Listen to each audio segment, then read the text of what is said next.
देख रहे हैं सुदर्शन न्यूज। नमस्कार, स्वागत है आपका सुदर्शन न्यूज में। मैं हूं आपके साथ आयुष। राहुल की नई चुनौती और आज हम इसी पर चर्चा करेंगे। आज सीआईआई को राहुल ने संबोधित किया है। हम आपको बता दें कि यहां पर राहुल गांधी गए थे उद्योगपतियों को संबोधित करने के लिए, अपने विचारों को रखने के लिए। नए मॉडल को पेश करते करते कहीं राहुल गांधी इतना ज्यादा भटक गए यहां पर कि जो चीजें थी, यानी कि जो उद्योग जगत को संबोधित करने वाली बातें थी, वो पीछे रह गई। राजनीति ज्यादा दिखाई पड़ रही थी, लेकिन इस राजनीति में भी कहीं परिपक्वता का भी अभाव था। बहुत सारी ऐसी चीजें थी जिन बातों को जिक्र यहां पर राहुल गांधी ने जरूर किया, लेकिन उनका सलूशन क्या हो सकता है ये बताने में असमर्थ नजर आए हैं। तो बहुत सारी बातें राहुल गांधी ने थोड़े समय में कहने की कोशिश की और शायद ये भी एक बड़ी वजह थी कि राहुल गांधी एक बार फिर से थोड़ा सा कंफ्यूज भी नजर आ रहे थे। तो इन्हीं सारे बयानों के ऊपर भी हम चर्चा करेंगे। विभिन्न राजनीतिक दलों ने क्या कुछ प्रतिक्रियाएं दी हैं ये भी हम आपको सुनवाएंगे। तो कार्यक्रम को शुरू करते हैं। हमारे साथ हमारे दो सहयोगी इस वक्त हमारे साथ जुड़े हुए हैं। कुंवर अभिषेक हमारे साथ स्टूडियो में है, इसके अलावा न्यूज रूम से संजय हमारे साथ हैं। कुंवर, आपसे शुरुआत करता हूं। सबसे पहले तो आज जो सीआईआई को संबोधित करते हुए राहुल गांधी नजर आए हैं, क्या कुछ नया आपको इसमें नजर आया? क्योंकि बातें तो मुझे सारी इसमें वैसी ही लग रही थी, पुरानी। देखिए आयुष, जो आज राहुल गांधी का भाषण हुआ है इसकी काफी दिनों से चर्चा। चलिए कुंवर, माफी चाह रहा हूं, आपको रोक रहा हूं। मुख्तार अब्बास नकवी क्या कुछ कह रहे हैं, पहले दर्शकों को ये सुनवा देते हैं।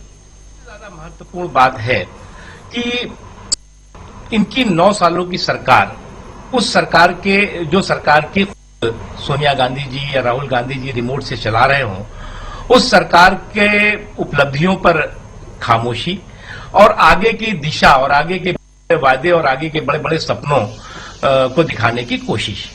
तो मैं राज के युवराज का चलता हुआ भाषण था, इससे ज्यादा कुछ नहीं है।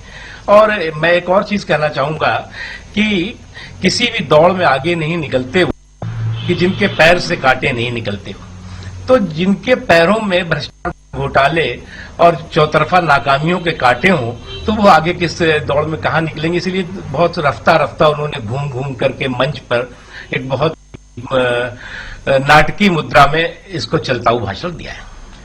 आपको लगता है कि एक ऐसे प्लेटफॉर्म पर खड़े हो गई है कहीं ना कहीं एक राजनीतिक तो चलताऊ भाषण दिया है राहुल गांधी ने और बड़ा नाटकीय अंदाज था। और चलते हुए राहुल गांधी इन सारी बातों को रख रहे थे। हालांकि बीजेपी उपाध्यक्ष मुख्तार अब्बास नकवी अपनी तरीके से इस चीजों को रख रहे थे, समझ रहे थे। कुंवर, आपसे मैंने एक प्रश्न किया था, आपका उत्तर अधूरा रह गया था। मैं चाहूंगा कि आप उस चीज को कंप्लीट करें। आयुष, जो बात हम कर रहे थे अभी कि राहुल गांधी ने जो भाषण दिया है इंडिया इंक के सामने, तमाम उद्योग जगत वहां मौजूद था और पिछले काफी समय से इस बात की चर्चा हो रही थी कि राहुल गांधी इसको संबोधन करेंगे, किस तरह का संबोधन करेंगे ऐसे हालातों में जब देश नहीं पूरी दुनिया में इन्फ्लेशन है, पूरी दुनिया जूझ रही है आर्थिक हालातों से। लेकिन ये जो राहुल का जो पूरा भाषण था इसमें मुझे कुछ नया देखने को नहीं मिला। ये सिर्फ मुझे लगता है एक राजनीतिक मंच बन के रह गया, क्योंकि राहुल गांधी ने जो तमाम बातें की हैं वो युवाओं को आगे बढ़ाने की बातें की गई हैं, युवाओं के साथ मेलजोल करने की बातें की गई हैं। जो सत्ता है, सत्ता का एक केंद्र ना होके उसको पंचायत तक पहुंचाया जाए, ये बातें कही गई हैं। और ये आयुष सब तमाम बातें वही हैं जो राहुल गांधी हमेशा अपने चुनावी जो है दौरों में करते आए हैं, चुनावी रैलियों में करते आए हैं।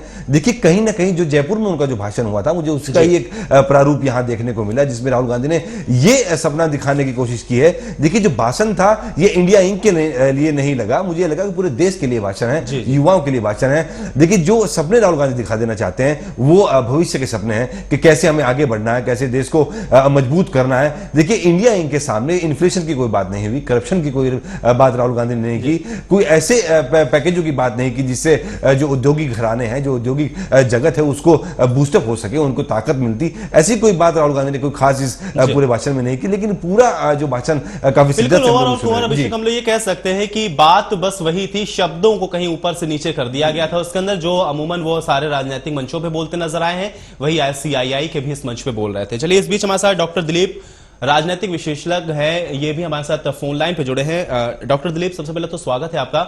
आपसे भी मेरा यही सवाल है, आज सीआईआई में राहुल गांधी ने जो कुछ बोला है वो आपने अगर सुना हो तो मैं सबसे पहले आपकी उस पर प्रतिक्रिया चाहूंगा। क्या कुछ नजर आया इस बार राहुल गांधी जब बोल रहे थे सीआईआई में? जी, स्वाभाविक तौर पे राहुल गांधी ने कोई नई चीज नहीं पढ़ी, जो स्क्रिप्ट उनको दे दिया जाता है वो पढ़ देते हैं।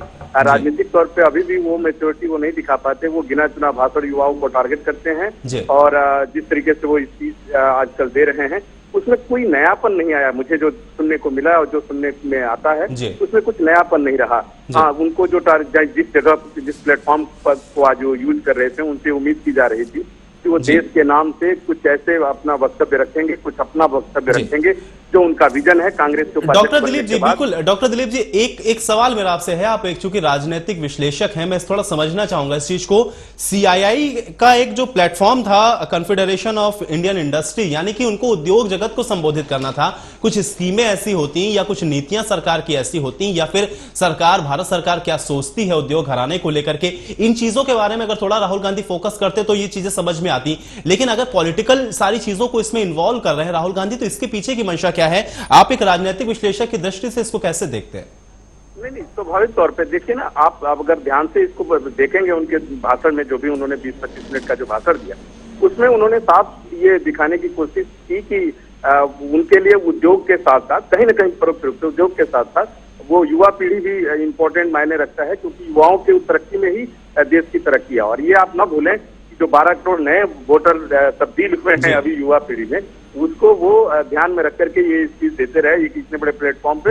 उद्योगों की तरफ उनका कोई ज्यादा ध्यान नहीं रहा। और 2014 का इलेक्शन भी है, और चूंकि उनको प्रोजेक्ट किया जा रहा है गाहे बगाहे उनके कुछ नेताओं द्वारा, जिसमें दिग्विजय सिंह भी शामिल हैं, और भी कांग्रेस के बड़े बड़े नेता जो हैं वो उनको कहीं ना कहीं उस रूप में देख रहे हैं। तो ये चीजें उस तरीके से देखने की आप कोशिश करें। राजनीतिक विश्लेषक होने के नाते हम लोग इसको इनकार नहीं कर सकते कि 2014 का इलेक्शन सर पे हो, और उनसे ये उम्मीद की जाए कि जो कांग्रेस ने पॉलिसी बनाई है, चाहे वो सफल रही है या असफल रही है, वो एक चर्चा का उसको अच्छे से रिप्रेजेंट किया जाए, और कहीं ना कहीं अपनी जो नीतियां हैं या जिन नीतियों का खामियाजा जनता भुगत रही है उसको भी कहीं मैनेज करने की कोशिश की जाए। इसलिए सीआईआई का मंच भी राहुल गांधी ने नहीं छोड़ा, राजनीतिक दृष्टिकोण से इन तमाम चीजों को रखते हुए नजर आए थे। दिलीप जी, आप बने रहिए, आपके पास भी मैं दोबारा आता हूं। न्यूज रूम चलूंगा, सीधे संजय बने हुए हमारे साथ। संजय, आप तमाम सारी बातें सुन रहे हैं, पहले भी मैं आपसे चर्चा कर रहा था, कुछ नया नजर नहीं आ रहा, लेकिन उसके अलावा जो राहुल गांधी ने कुछ और बातें इस पे कही हैं, वो आप किस प्रकार से देखते हैं? पहले ये बताऊंगा आयुष की, अगर राहुल और मोदी की यहाँ पर तुलना करें तो मोदी जिस तरीके से राजनीतिक मंच को भी आर्थिक मंच में बदल देते हैं, और राहुल जो है आर्थिक मंच को राजनीतिक मंच पर ले गया है, यानी दोनों के बीच का एक डिफरेंस है।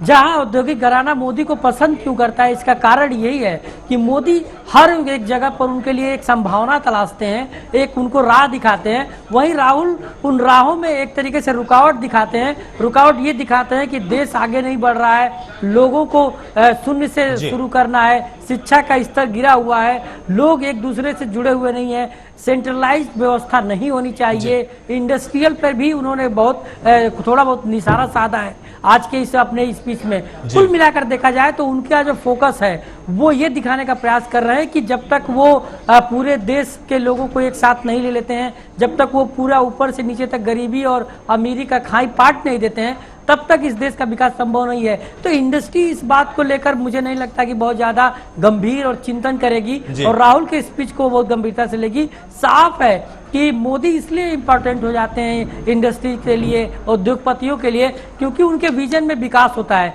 वो जब पॉलिटिकल मंच पे भी खड़े होते हैं तो वो विकास की बात करते हैं। उनका जो एजेंडा होता है वो ग्रोथ होता है, चाहे वो सस्टेनेबल ग्रोथ की बात करें, चाहे युवाओं की ग्रोथ की बात करें। जो दिलीप जी ने यहाँ पर कहा, मैं उससे इसलिए सहमत नहीं हूँ कि जब आप 12 करोड़ वोटरों की बात करते हैं कि वो युवा है, तो सबसे बड़ी जरूरत उनकी नौकरी होती है, एम्प्लॉयमेंट होता है, और एम्प्लॉयमेंट के ऊपर वो तनिक भी राहुल गांधी ने फोकस नहीं किया।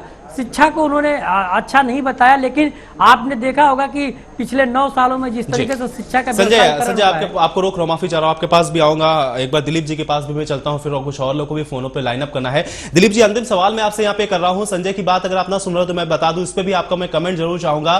मोदी और राहुल की जब भी तुलना यहाँ पर करी जाती है तो जो चीजें हैं वो इस तरीके के निकल के कुछ आती है कि अगर आर्थिक मंच है तो उसको राजनीतिक मंच में राहुल गांधी तब्दील कर देते हैं, और राजनीतिक मंच को भी आर्थिक मंच में किस तरीके से परिवर्तित करना है ये खूबी मोदी जानते हैं। इन सारी बातों से आप सहमत हैं? एज ए राजनीतिक विश्लेषक आप इसको किस तरीके से देखते हैं? मैं आपसे बताऊं पहले कि संजय जी को थोड़ा सा इस बात पे ध्यान देना होगा कि राजनीतिक मंच और आर्थिक मंच को अलग करके ना देखें, क्योंकि राजनीतिक मंच से ही आर्थिक मंच की नीतियां निकाली जाती है। जी, ठीक है। और दूसरी बात, जहां पर वो बात कर रहे थे कि मोदी जी जो है राजनीतिक मंच को भी आर्थिक मंच में बदल देते हैं, और दोनों की वो तुलना कर रहे थे, तो आपको ये भूलना नहीं चाहिए कि बीजेपी का जो मास वोटर है वो आर्थिक जगत से, कॉर्पोरेट जगत से ही आता है, ज्यादातर शुरू से ही आता रहा है। जबकि राहुल गांधी यानी कांग्रेस की जो वोट बैंक है वो देश के उन क्षेत्रों से आती है जहां पर लोग आम जनता की बात करते हैं। और कांग्रेस का झुकाव, कांग्रेस को पता है कि अगर सत्ता के गलियारे में दोबारा अगर हमें जाना है सत्ता के गलियारे में, तो उसमें उन युवाओं को टारगेट करना पड़ेगा, और इसलिए राहुल गांधी ने बखूबी वो स्क्रिप्ट को दोहराया। हाँ, मैं संजय जी से ये बात जरूर कहना चाहूंगा कि संजय जी ने जिन बातों को कहा है कि एम्प्लॉयमेंट, अगर राहुल गाहे बगाहे ये बात करते रहे हैं, उन्होंने विकास की जब बात करते हैं राहुल, तो वो स्वाभाविक तौर पे उसमें एम्प्लॉयमेंट की भी बात करते होंगे कि युवाओं के सबलता में, युवाओं के स्ट्रेंथ में वो आगे जाकर के वो सारी चीजें आती। रही बात मोदी से उनकी तुलना की, तो ध्यान रखने की ये बात होगी कि मोदी आज कारपोरेट जगत के पसंद इसलिए भी बने पड़े हुए हैं क्योंकि मीडिया, हम लोग जैसे लोग जो हैं उनको उस तरीके से प्रोजेक्ट कर रहे हैं। हकीकत में वो आम। चलिए दिलीप जी बहुत शुक्रिया इस हमारे साथ जुड़ने के लिए, इस चर्चा में सम्मिलित होने के लिए। बहरहाल बड़ा देखना दिलचस्प होगा कि राहुल के इन तमाम मुद्दों के क्या कुछ मायने निकाले जाए। इस बीच नरेश अग्रवाल हमारे साथ सपा से जुड़ गए हैं। नरेश जी, सबसे पहले तो स्वागत है आपका। नरेश अग्रवाल, माफ कीजिएगा, इस वक्त एएनआई पर हम आपको सीधे दिखाएंगे कि नरेश अग्रवाल क्या कुछ कह रहे हैं। पसीना बहा के गरीबों के बीच बैठ के उनकी गरीबी देखकर, उनके साथ खाना खाकर, सुख दुख बांट के अगर बात करी जाए तो शायद व्यवस्था परिवर्तन की बात हो सके, देश की हालात में भी सुधर सके, महंगाई भी रुक सके। लेकिन दुर्भाग्य, सरकार में भी वित्त मंत्री सिर्फ पूंजीपतियों से बात करके बजट बनाते हैं। और राहुल जी ने भी देश के पूंजीपतियों के साथ बैठकर देश की गरीबी मिटाने की बात की, देश के गरीबों की बात की, व्यवस्था परिवर्तन की बात करी। संभव नहीं, कांग्रेस को अपना नजरिया बदलना पड़ेगी, सोच बदलनी पड़ेगी, आने की जरूरत है कांग्रेस। सर, वहीं दूसरी तरफ एक नया मामला सामने आया है में पैसा इन्वेस्ट करने का, मनी लॉन्ड्रिंग का मामला था, जिसमें 2 एमपीओ के नाम भी सामने।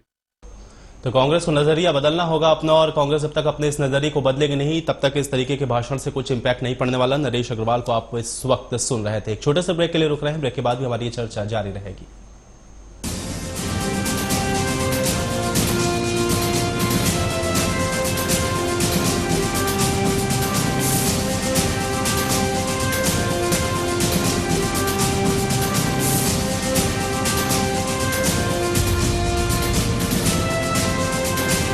आप देख रहे हैं सुदर्शन न्यूज।